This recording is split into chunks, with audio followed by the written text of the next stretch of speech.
Welcome to Chapter 32 of the Kinsmen Die Podcast, home of fantasy fiction based on Norse mythology that's written and read by me, Matt Bishop. In this podcast, I read my first novel, Kinsmen Die, one chapter at a time.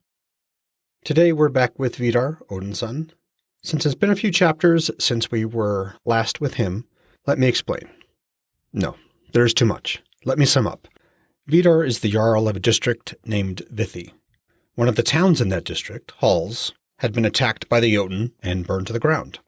Vidar fought the Jotunn and killed them all, and in so doing, he was completely taken over by the Disir, the spirit, inside him. That spirit makes Vidar a berserk.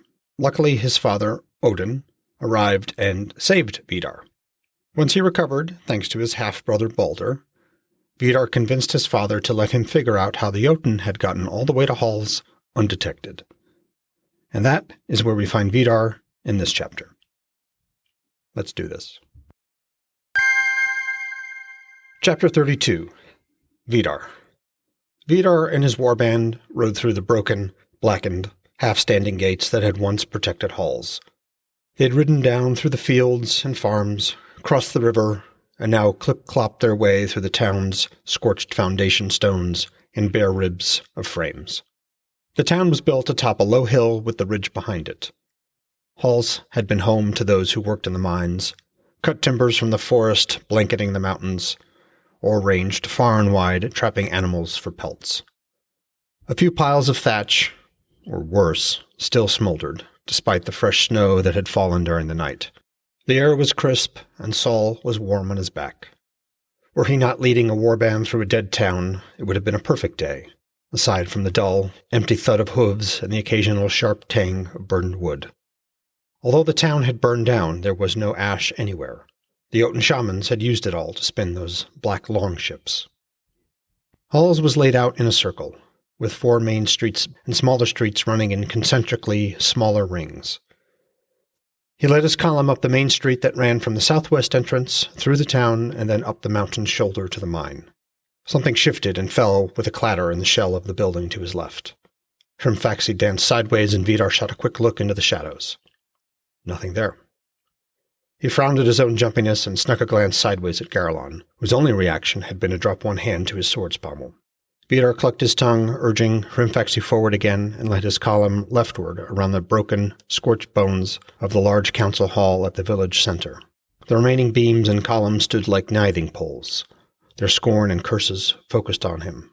Ran's Hof loomed on the northern side of the street, black and empty.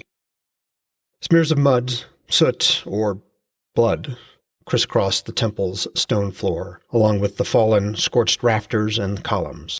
This was one of a few buildings and halls that had used, stone foundations, lower walls, and floors. The heavy thatched roofs and wooden frames were gone, their ashes scattered across the plains. An approaching clatter of hooves drew Vidar's attention up the street leading northeast. A pair of scouts approached fast, horses blowing and lathered. Even the scouts were winded. "Jarl, we've found the trail, and it's fresh."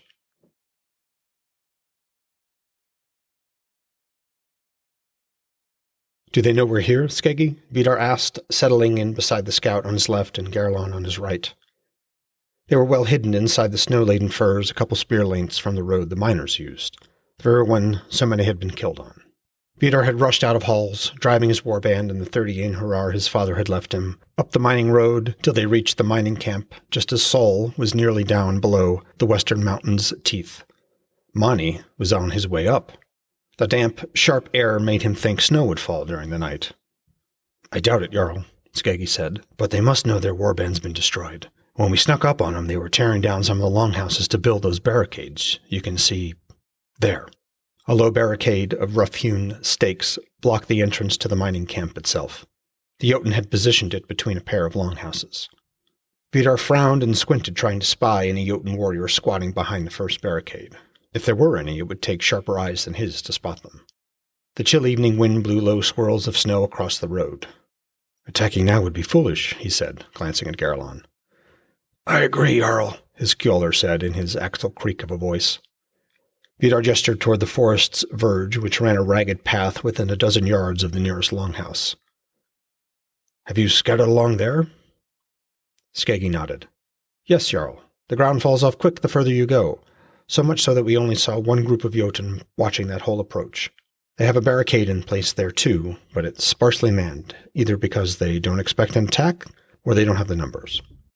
Or both, Garlon muttered. Could we attack along that unprotected flank? Vidar asked. Skeggi shook his head. It's a sheer rock face covered in ice, Jarl. Only way up is with grapnels and ropes. And even if they somehow didn't hear us, they'd see us once we were up there.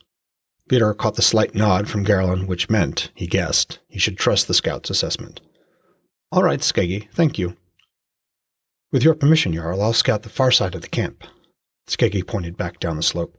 We'll work our way up to where the steeper slopes begin. There's plenty of boulders to use as cover. And if they have their own scouts there? Vidar asked. We kill them quietly. Again, the slight nod from Garlon. And you're certain you can do that without raising an alarm? Yes, Jarl, absolutely. All right, go ahead. Take a few men you trust, and send word back when you're done. We'll be ready. Well, folks, that was Chapter 32 of Kinsmen Die. I hope you enjoyed it. We were with Vidar as he and his warband, along with some Einherjar, snuck up on a group of Jotunn who remained behind in the mining camp in the mountains north of Halls. Within the remnants of Halls, I mentioned the temples of Aegir and Ron. According to Zemek's Dictionary of Northern Mythology, which is pretty much my go-to resource, that word just means temple. And frankly, that's about it in this chapter. I do want to make one slight correction. I misspoke in last week's episode. I said that Hel was one of Loki's daughters. I should have just said that she's his only daughter. Loki does have 4 sons, Vali and Narfi, whom we've met, and Jorm and Fenrir. Jorm is Jormungandr, the world serpent. Fenrir is a gigantic wolf, and more about them in a future episode. Next week, we're back with Vafthrudnir and Helveg. Before then, if you have the time and inclination, please take a few moments to rate or review the podcast. That provides valuable feedback for me and helps boost the show's visibility, as does sharing it. And if you're so inclined, shoot me an email at mattbishopwrites@gmail.com. I'd love to hear from you. And as always, I'm going to read from the Havamal, Sayings of the High One. And as usual, I'll be reading from the Bellows and Larrington translations. We're still nearing the end of the verses in which Odin provides advice about how to conduct oneself in a hall during feasts. Bellows, verse 32. Friendly of mind are many men, till feasting they mock at their friends. To mankind a bane must it ever be when guests together strive. Larrington, verse 32. Many men are devoted to one another, and yet they fight at feasts. Amongst men there will always be strife, guest squabbling with guest. Thanks for listening.